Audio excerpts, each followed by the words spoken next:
Welcome, Potterheads. Today, I'm excited to share The Festival of Lights, a short story by fan fiction author Sirius White. This heartwarming story takes us back into the magical world we all love, following Harry, Ginny, and their friends as they navigate love, friendship, and a magical summer solstice celebration. All rights belong to the author. Don't forget to like, comment and share to support the work of this amazing fandom. And now, let's dive in. The Festival of Lights. The summer air was thick with the kind of warmth that begged for escape. The kind of warmth that made you believe you were melting into the cobblestones of Diagon Alley if you stood still for too long. Harry Potter, dressed in his usual blend of casual muggle clothes and slightly crumpled wizard robes, trudged through the alley with a weary yet determined look. The weight of the past few weeks clung to him like an old cloak. Grueling aura shifts, late nights chasing down dark wizards, and the endless bureaucratic paperwork that followed. He had hoped that this weekend would finally offer a reprieve, but the exhaustion tugging at his shoulders reminded him how difficult it was to truly leave his work behind. Beside him, Hermione Granger had a list, and if there was one thing more potent than a list, it was Hermione with a list. "It'll be good for everyone," Hermione was saying, her tone hovering between insistence and persuasion. "A weekend away, no work, no stress, just us, fresh air, and—" "You're not fooling anyone," interrupted Ron Weasley, who was carrying 2 bags of Honeyduke sweets that were far too large for a casual stroll. "It's going to be your idea of fun, which means rules, schedules, and a lecture on the history of whatever village we end up in." Hermione's lips thinned. "For once, Ronald, you could try—" "Let's not do this," Harry cut in quickly. He adjusted his glasses and gave Ron a warning look. "We all need a break, and it's been ages since we've done anything as a group." "Exactly," Hermione said triumphantly, throwing Ron a pointed glare. "Ginny's already excited about the idea. Luna said she'd bring some interesting festival traditions, and Neville has been desperate for a break from greenhouse renovations." Harry's ears perked up at Ginny's name, though he tried to keep his expression neutral. Their relationship, now a couple of years old, had settled into something comfortable, yet electric. They had their moments, sweet, fiery, and occasionally stormy. Lately, however, life's distractions had pulled them in different directions. A weekend away might just be what they needed to. Recalibrate. The campsite was as picturesque as Hermione had promised. A wide-open meadow bordered by a dense forest with a sparkling lake glinting in the sunlight. The magical summer solstice festival was famous for its light shows, live music and traditions that dated back centuries. The campsite itself, however, was a mix of chaos and comedy. "This tent is a bloody joke," Ron grumbled, wrestling with a mass of poles that seemed to be tying themselves into knots. "I'm telling you, this thing's cursed." "It's not cursed, Ron," Hermione said patiently, waving her wand to adjust the tent's entrance. "You're just holding it wrong." "Holding it wrong? It's trying to strangle me." Harry chuckled as he unloaded a box of food from his bag.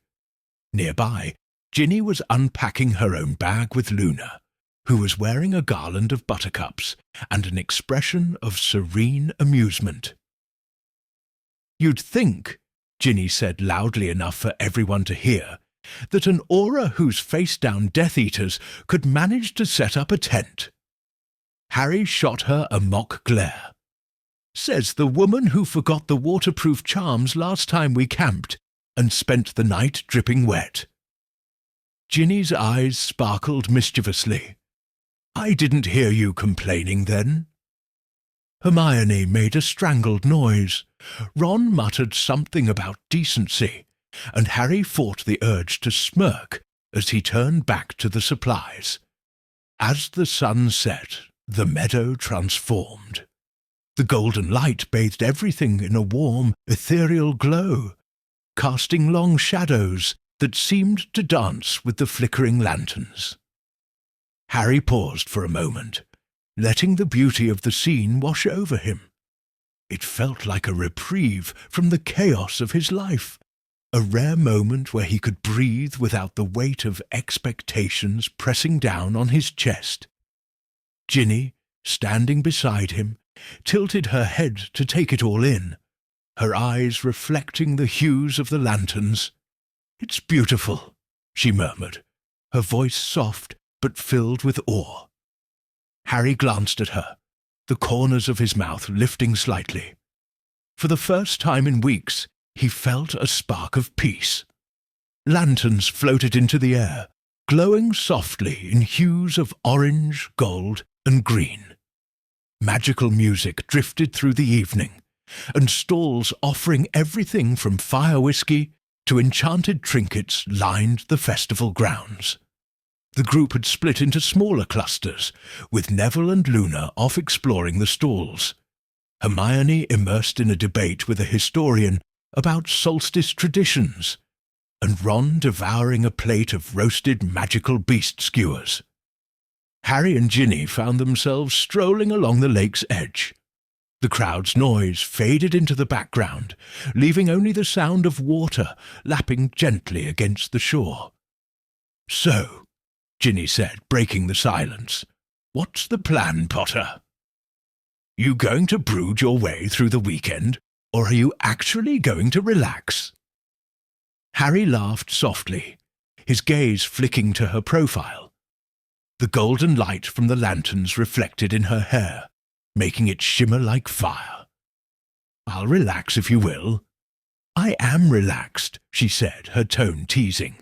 "You, on the other hand, look like you're waiting for something to explode." "Force of habit," he said with a shrug. Then quieter. "It's nice, though, being here with you." Ginny's teasing expression softened, and for a moment there was only the quiet understanding that had always existed between them. She felt a rush of warmth, comfort mixed with a deep affection that sometimes surprised her with its intensity. Life had been chaotic, and moments like this reminded her of why it was all worth it. She thought of all the times Harry had quietly supported her, his steadfastness grounding her even when he didn't realize it. She let the feeling linger for a moment longer before deciding, as always, to lighten the mood. But true to form, she broke the tension with a smirk. "You're lucky I like you, Potter. Otherwise, I'd be at that fire whiskey stall right now." He chuckled, bumping her shoulder lightly with his own.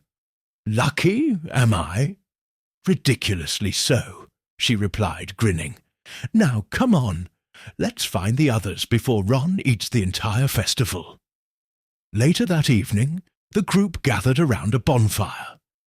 The flames danced in hues of blue and green, thanks to Neville's experimentation with magical herbs.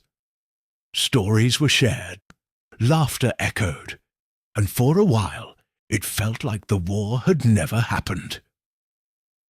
"You've got marshmallow in your hair," Ginny said, leaning close to Harry. Her fingers brushed through his hair, pulling out the sticky bit with an exaggerated look of disgust. "Honestly, Potter." Harry's lips twitched. "You're enjoying this, aren't you?" "Immensely," she said, her eyes sparkling. "Get a room," Ron groaned, tossing a marshmallow at them. "Jealous Weasley," Ginny quipped, catching it mid-air and tossing it back with perfect aim. Ron spluttered, Hermione rolled her eyes, and the group dissolved into laughter. As the finale burst overhead, filling the air with cascading sparks that fell like glittering rain, Harry turned to Ginny. He reached for her hand, intertwining their fingers with a quiet certainty. She looked at him, her smile illuminated by the glow of the fireworks. In that moment, words were unnecessary. Everything they had fought for, everything they had dreamed of, seemed to be reflected in the brilliant tapestry of light above them. As the group stood together, Harry found himself glancing at Ginny. Her face was tilted upward, eyes wide with wonder. Without thinking, he reached for her hand, lacing his fingers with hers. It was a simple gesture, but one that carried a weight of meaning. In her touch, he found an anchor, a reminder of why he fought so hard to protect this world. It wasn't just about duty or heroism. It was about moments like this, about the people who made life worth living. As her fingers tightened around his, Harry felt the chaos in his mind quieten. Ginny had always been able to ground him, to remind him that he wasn't alone in carrying the weight of everything.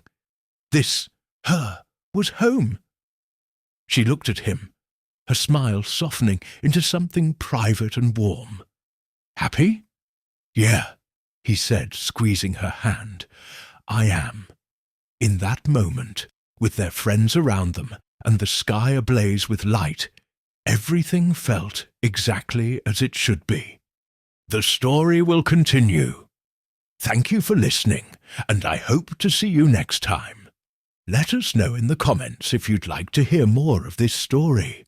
Don't forget to like, subscribe, and share.